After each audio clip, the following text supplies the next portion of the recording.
Most of them, you know, if you want a perfect trophy, you want one that's going to be straight on both sides. And I saw this one, I said, I got to shoot that one. That one's cool.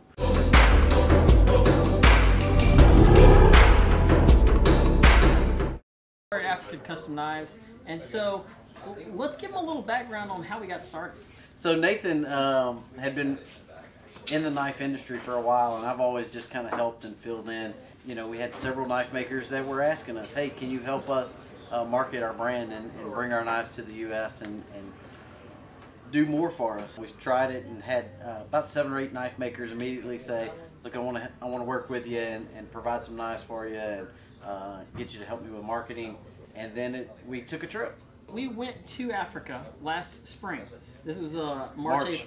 Yep. So we went and we met with 8 knife makers. And we went to the deck show. So we actually met with more knife makers. We went and visited 8 knife makers. Trevor Berger actually went hunting with us. Yep. Went on safari with us to Tali Safaris. Man, we had an unbelievable time. Trevor went with us. We went and met with George Mueller and J.D. Vandeventer. Chins Prinsloo. Willem Steenkamp. Cozy Steenkamp. Andre Thorburn. Can't forget Saki. Sock Man. We met with Henriques Plamaris. Right. We met with a lot of guys. Andre Thorburn, did we everybody say that? was just so welcoming. All the guys would welcome us into their house, food, show us their workshop, work on the knives, let us get a few pictures. It was the most inviting place. We spent 2 weeks there, and we rented a car and we drove all over the country. And I think we spent more time in that little Ford Fiesta than we did actually sleeping on the trip. We went to the knife club, Rainburg Knife Club, and we saw a bunch of guys. We met some of these guys for the first time. Stuart Smith, Alan Mitchell, some of these guys that were competing. We got to actually in the knife competition. Judge the knife competition. We were asked to be a judge, and Nathan did a lot of video footage. So you can go to our YouTube channel. I believe it's up, right, Trey? What's up? Yeah. What's up? The knife competition from last year. Yeah, that's still up there. So you can check that out. It was pretty neat. So we also had a little bit of time. We actually went on safari, and we met Tali, and we actually went hunting, and it was our first time. What do you think about our first time in safari? So our PH, that's professional hunter. Professional hunter was awesome. He was on a bye week. He's a professional rugby player. So this is Tali's son, Paul Jordan. His calves were. So the first day we're like, all right, let's go hunt an impala. So Nathan's going to shoot an impala. We're going to hunt it. And he's like, all right, these guys are young. Y'all ready to go hunt? And we're like, yeah. He was like, all right, there's some right up over this ridge. And we're like, you okay. mean mountain? Well, he said ridge, but yeah, it was really like just this little hill for him. Yeah. He starts going up. Just straight up. And so we start going up.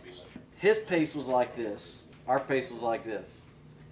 And he just. We're like, Paul, you gotta slow down. We had a great time though.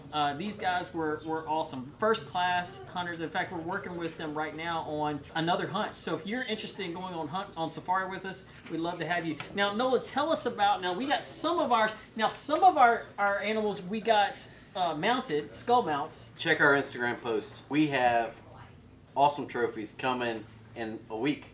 At Blade Show. Those trophies, you'll see them firsthand. But this is one of the trophies. Tell us about this. This is the black wildebeest. This is probably my favorite hunt. You know, when most people see a black wildebeest and blue wildebeest, they think of them more of like cows. They're not cows. Those things are wild animals, and they can run fast. And this herd just comes coming down, and Paul's like, we got to go right there. We got to go right there. So we get to where we're going to be. Because he knows that they're going to come that direction. And he's like, all right, you're going to shoot one. And it perfectly comes down the ridge, loops around into this valley where we're set up. Gave me about a 50-yard shot. And he said, do you want to shoot a trophy one? And I said, no, I want to shoot that crazy looking one. Most of them, you know, if you want a perfect trophy, you want one that's going to be straight on both sides. And I saw this one, I said, I got to shoot that one. That one's cool. We shot this one. That thing ran and bucked all over the place. We shot it again.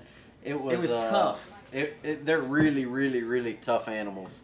We shot all kind of stuff. We had a great time. Great time. And so, and I would tell you this: if you've never been hunting in Africa, it's the trip of a lifetime. And it costs a lot less than you would think it would cost. And so, if you're interested, contact us. We want to tell you about that.